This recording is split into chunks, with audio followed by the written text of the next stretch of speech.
আচ্ছা, এরপরে হচ্ছে একটা শর্টকাট তোমাদের দেখাই। মনে করো বেশ কিছু রোধ যদি শ্রেণীতে থাকে একটার পর একটা, আর প্রত্যেকটা রোধের মানই যদি একই রকম হয়, যেমন এটাও আর, এটাও আর, এটাও আর, এটাও আর, এরকম যদি n সংখ্যক রোধ থাকে, তাহলে তোমরা n ইনটু r এই ফর্মুলা ব্যবহার করে তাড়াতাড়ি তুল্য রোধ বের করতে পারবা। n সংখ্যক রোধ যদি শ্রেণীতে থাকে, যেমন এখানে ১, ২, ৩, ৪, ৫টা রোধ হলো শ্রেণীতে আছে, তাহলে এটার তুল্য রোধ হবে ২ গুণন এই আর এর মান হচ্ছে ২ লিখবো, আর ৫টা রোধ আছে, n এর মান হচ্ছে ৫, এটার রোধ হচ্ছে ৫ ২ ১০ ওহম।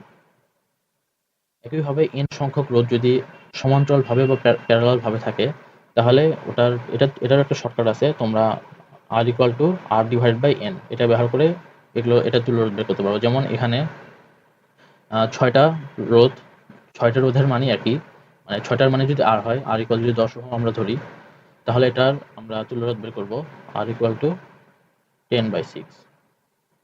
এটা এমসিকিউতে কাজে লাগাতে পারবা তোমরা। এটা চাইলে এভাবে বের করতে পারবা, তোমরা চাইলে এভাবেও বের করতে পারবা, 1/10 প্লাস 1/10, এভাবে বের করলেও একই উত্তর আসবে।